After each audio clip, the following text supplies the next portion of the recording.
আসসালামু আলাইকুম প্রিয় শিক্ষার্থীরা, আশা করি ইতিমধ্যে প্রত্যেকটা শিক্ষার্থী অনার্স ভর্তির রেজাল্টটা পেয়ে গেছো। অনেকে কলেজে চান্স পেয়েছো, অনেকে কলেজে চান্স পাওনি। অনার্স ভর্তির রেজাল্ট প্রকাশের পর তোমার করণীয় কি, এই বিষয়টা জেনে নেওয়া খুবই জরুরি। ভুলভাল কোনো সিদ্ধান্তের কারণে কলেজ পেয়েও অনেকে ভর্তি হতে পারবে না, আবার অনেকে কলেজ না পেয়ে যেই পরিমাণ হতাশার ভিতর দিয়ে যাবে, আমার মনে হয় হতাশ হওয়ার কিছুই নাই। তুমি কলেজ পাও নাই, পাবে, সমস্যা কি? তোমাকে জাস্ট একটু অপেক্ষা করতে হবে। এই জন্য প্রত্যেকটা শিক্ষার্থীর এই ভিডিওটা দেখে নেওয়া খুবই জরুরি যে অনার্স ভর্তির রেজাল্ট প্রকাশ পেয়েছে, এখন আমাদের করণীয় কি। প্রথমত, যারা কলেজ পেয়েছে তারা কি করবে? প্রত্যেকটা শিক্ষার্থীর প্রথম কাজ হবে, যেই কলেজটা পেয়েছো আবার একটু চিন্তা ভাবনা করে নাও সেই কলেজে ভর্তি হতে চাও কিনা। একটু চিন্তা ভাবনা করে তারপরে ভর্তি হও। কারণ কি, পরবর্তীতে ভর্তি হওয়ার পর তোমার আর কিছুই করার থাকবে না। যা কিছু করার ভর্তির আগেই, কলেজটাকে নিশ্চয়ন করার আগেই। প্রত্যেকটা শিক্ষার্থীকে আবারও বলছি, অনার্স ভর্তি যে কলেজটা পেয়েছো রেজাল্টে, সেই কলেজে ভর্তি হওয়ার আগে আরেকবার চিন্তা ভাবনা করে নাও যে ওই কলেজে ভর্তি হতে চাও কিনা। ঠিক আছে? ওই কলেজ সম্পর্কিত খোঁজ খবর নিবে, ফ্যামিলির সাথে আলোচনা করবে তারা ওই কলেজের খরচ বহন করতে পারবে কিনা, বা কলেজ সম্পর্কিত যাবতীয় খোঁজ খবর নিবে যে কলেজে শিক্ষকরা কেমন, পড়াশোনার মান কেমন, কত টাকা খরচ লাগে। টোটাল বিষয়গুলো ফ্যামিলির সাথে ডিসকাস করে তার পরবর্তীতে ওই কলেজে ভর্তি হও, কোনো প্রবলেম নাই। ফ্যামিলি যদি সম্মতি দেয়, তোমার যদি পছন্দ হয়, সেক্ষেত্রে আর কোনো কিছু চিন্তা ভাবনা করার দরকার নাই। কলেজ কর্তৃপক্ষ, বোর্ড কর্তৃপক্ষ, জাতীয় বিশ্ববিদ্যালয় কর্তৃপক্ষ নির্দিষ্ট একটা তারিখ দিয়েছে যে এত তারিখের ভিতর কলেজ নিশ্চয়ন করতে হবে। রেজিস্ট্রেশন ফি বাবদ কিছু টাকা, 565 টাকা আই থিঙ্ক, এই টাকাটা তোমাকে প্রেরণ করতে হবে। পরবর্তীতে তোমার কলেজের সিটটা কনফার্ম হবে। ঠিক আছে? এই বিষয়ে আমরা পরবর্তীতে আলাদা একটা ভিডিও বানাবো যে আমরা নিশ্চয়ন কিভাবে করব, কলেজটা কনফার্ম কিভাবে করব, সে বিষয়ে আমরা অবশ্যই আলাদা একটা ভিডিও বানাবো। যারা কলেজ পেয়েছো তাদের কাজ হবে কলেজ সম্পর্কিত যাবতীয় খোঁজ খবর নাও। এখন 2-3 দিন সময় পাচ্ছ খোঁজ খবর নাও। নেওয়ার পরে যদি তোমার মতামত থাকে যে আমি ওই কলেজে ভর্তি হবো, তাহলে আর কোনো কিছু চিন্তা না, শুধুমাত্র অপেক্ষা করো কবে থেকে নিশ্চয়ন শুরু হবে, তখন তুমি নিশ্চয়নটা করে ফেলবে।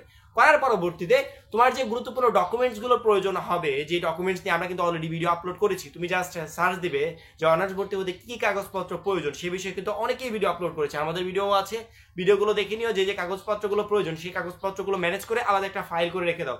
চূড়ান্ত পর্যায়ে ভর্তির জন্য 5 থেকে 6,000 টাকা বা 5 থেকে 10,000 টাকা প্রয়োজন, এই টাকাটা ম্যানেজ করা শুরু করে দাও। কারণ কি, কয়েকদিন পরে ভর্তিটা শুরু হয়ে যাবে। যারা অনার্স ভর্তির রেজাল্টে কলেজ পেয়েছো, এই সমস্ত শিক্ষার্থীদের কাজ এইটাই। দ্বিতীয়ত, যারা কলেজ পাওনি, যাদের মেরিট লিস্টে নাম আসেনি, সেই সমস্ত শিক্ষার্থীদেরকে বলছি, যদি তোমার মেরিট লিস্টে নাম না এসে থাকে, সেক্ষেত্রে হতাশ হওয়ার মতো কিছু নেই, ইনশাল্লাহ আসবে।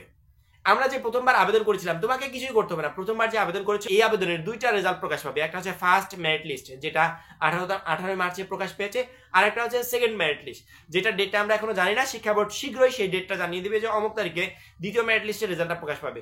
যে সমস্ত শিক্ষার্থীরা কলেজ পায় নাই, তারা দ্বিতীয় মেরিট লিস্টে প্রচুর পরিমাণে চান্স পাবে। প্রচুর পরিমাণে শিক্ষার্থী দ্বিতীয় মেরিট লিস্টে চান্স পাবে। কেন জানো? অনার্স ভর্তির প্রথম আবেদনে অনেকে কলেজ পাওয়ার পরও ওই কলেজগুলোতে ভর্তি হবে না। এই যে ভর্তি না হওয়া শিক্ষার্থীরা, অনেকে সাবজেক্ট পছন্দ হবে না, তার কারণে ভর্তি হবে না। এই টোটাল সিটগুলো খালি হবে, এই সিটগুলো তোমাদেরকে দেওয়া হবে। যাদের চান্স হয় নাই দ্বিতীয় মেরিট লিস্টে, শিক্ষার্থীদেরকে এই সিটগুলো দেওয়া হবে। অর্থাৎ দ্বিতীয় মেরিট লিস্ট পর্যন্ত তোমাদেরকে অপেক্ষা করতে হবে। আগে হতাশ হওয়ার মতো কিছু নেই। দ্বিতীয় মেরিট লিস্টে ইনশাল্লাহ তোমরা তোমাদের পছন্দের কলেজটা পেয়ে যাবে।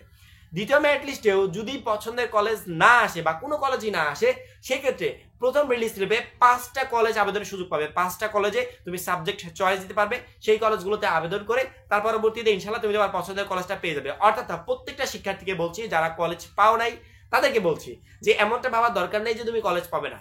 তুমি এই বছরে যে কয় লক্ষ শিক্ষার্থী অনার্স ভর্তির জন্য আবেদন করেছে, তাদের থেকেও 1.5 গুণ বেশি সিট বরাদ্দ আছে। অর্থাৎ প্রত্যেকে একটা একটা করে সিট পেয়েও প্রায়গুলো কলেজে সিট সংখ্যা খালি থাকবে। এই জন্য এমনটা চিন্তা করার কোনো কারণ নেই। যেহেতু আমাদের জিপিএ এর উপর ডিপেন্ড করে কলেজে সিলেকশন করা হয়েছে, সেক্ষেত্রে অনেকে বাদ পড়তেই পারে। পরবর্তী যখন ভালো ভালো স্টুডেন্টরা কলেজ পেয়ে যাবে, তখন কম জিপিএ তাদের ভিতর থেকে আবার সিলেকশন হবে। সেক্ষেত্রে এমনটা ভাবার দরকার নেই যে তুমি কলেজ পাবে না। ইনশাল্লাহ প্রথমবার না পেলে দ্বিতীয়বার ইনশাল্লাহ তুমি তোমার পছন্দের কলেজটা পেয়ে যাবে। এই টোটাল কাজগুলো রেজাল্টের পর করতে হবে। যারা কলেজ পেয়েছো তাদের কাজগুলো বলে দিলাম, যারা কলেজ পাও নাই তাদের কাজগুলো বলে দিলাম। একটা কথাই বলবো, টেনশন নেওয়ার কোনো দরকার নেই। রেজাল্ট নিয়ে অনেকদিন অপেক্ষা করেছি, ফাইনালি রেজাল্ট প্রকাশ পেয়েছে। এখন সবকিছু বুঝে শুনে সিদ্ধান্ত নিতে হবে। হঠাৎ করে কোনো সিদ্ধান্ত বা ভুল সিদ্ধান্ত নিও না। সবসময় আমাদের শৈলেনা অফিসিয়াল চ্যানেলের উপর নজর রাখবে যে শৈলেনা অফিসিয়াল খুঁটিনাটি বিষয় তোমাদের যখন যেটা করণীয় সেই বিষয়ে আপডেট প্রকাশ করবে। আমাদের মতামতগুলো নিয়ে, আমাদের পরামর্শগুলো নিয়ে কাজ করো, তাহলে কোনো ভুল হবে না। অনেকে ভুল করার পর হায়দাস করে, এই ধরনের কাজ তোমাদেরকে করতে হবে না। এর উপর সবসময় নজর রাখবে। ইনশাআল্লাহ আমরা তোমাদের সকল দিক থেকে আপডেট দেওয়ার চেষ্টা করবো, সকল দিক থেকে ইনফরমেশন দিয়ে তোমাদের সবসময় সহযোগিতা করবো। আজকে এই পর্যন্ত ছিল। পরবর্তী আপডেটের জন্য চ্যানেলটা সাবস্ক্রাইব করে রাখবে। সবাই ভালো থাকবে, সুস্থ থাকবে। খোদা।